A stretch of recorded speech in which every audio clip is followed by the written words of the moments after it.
Hi hello friends, welcome back to my channel Rani cooking Telugu. ఎలా ఉన్నారండి? అందరు బాగున్నారా? నేనైతే చాలా చాలా బాగున్నాను. మీరు కూడా బాగుండాలని మనస్ఫూర్తి కోరుకుంటున్నా. ఈరోజు మన రెసిపీ వచ్చేసి ఆలుగడ్డ ఫ్రై.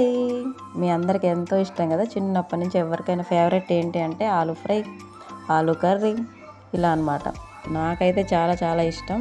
ఇప్పుడు ముందుగా ఆలుగడ్డలు అది మంచిగా తరుక్కొని అన్ని పక్కన పెట్టేసుకొని ఒక కళాయి పెట్టుకొని కొంచెం ఎక్కువే నూనె పోసుకోవాలి. 5-6 చెంచాలు కొంచెం పెద్దదే పోసుకున్నా. వెల్లుల్లిపాయలు పెద్దవి ఒక 4 తీసుకోవాలి. ఒకటి ఎక్కడో మిస్ అయిపోయిందండి ఇవన్నీ కడిగేలోపు.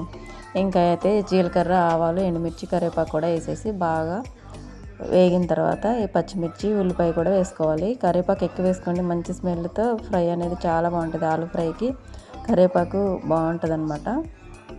మీకు కావాలంటే మినపప్పు, శనగపప్పు, పల్లీలు కూడా వేసుకోవచ్చు. నేనైతే వేయలేదన్నమాట. ఇప్పుడైతే ఆలుగడ్డలు సన్నగా తరిగేసి మరీ సన్నగా మరీ లావుగా కాకుండా మీడియం సైజులో తరుక్కొని ఇలా అయితే మొత్తం వేసేసాను. ఇప్పుడు కొంచెం ఉప్పు, పసుపు వేసేసి బాగా కలిపి మూత పెట్టి మగ్గించుకున్నామంటే బాగా మగ్గుతాయి.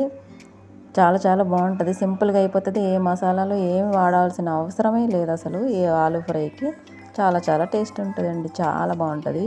పిల్లలకైతే చాలా బాగా నచ్చుతుంది, ట్రై చేయండి. పప్పుచారు, చారు పెట్టుకున్నప్పుడు ఈ ఫ్రై అయితే చాలా చాలా బాగుంటుంది, సింపుల్గా అయిపోతుంది. పప్పుచారుకి అయితే మనకు కంపల్సరీ ఆలు ఫ్రైయో ఏదో ఒక ఫ్రై ఉండాలి కాబట్టి ఇలా ఒక 2 ఆలుగడ్డలు తీసుకొని చక్కగా ఇలా తరుక్కొని చేసుకున్నారంటే చాలా బాగుంటుంది. ఇప్పుడు కొంచెం ఒక స్పూన్ ధనియాల పొడి, కారం మనకు తినగలిగే అంత వేసుకుంటే సరిపోతుంది. పిల్లలు ఉంటే కారం ఎక్కువ వేయకండి, తినలేరు కదా. ఇప్పుడైతే మనకి కారము రెడ్గా ఉందండి, కలరు అందుకంత రెడ్గా ఉంది. కాకపోతే కారం తక్కువే ఉంటుంది, స్పైసీ తక్కువ ఉంటుంది, కలర్ ఎక్కువగా ఉంది. మరి ఎందుకు, ఇది బయట కొనుక్కొచ్చిన కారం అనమాట, మనం ఇంటికట్టు పట్టించింది అయిపోయింది. ఇప్పుడు లాస్ట్ అండ్ ఫైనల్గా కరివేపాకు, కొత్తిమీర గుంటే వేసుకోండి, నా దగ్గర అయితే లేదు. ఇంక ఇలా కలిపేసి ఒక 5 నిమిషాలు ఉంచి మనం మంచిగా వేడివేడి అన్నం వేసుకుని తినమంటే చాలా చాలా బాగుంటుంది. నచ్చితే లైక్ చేయండి.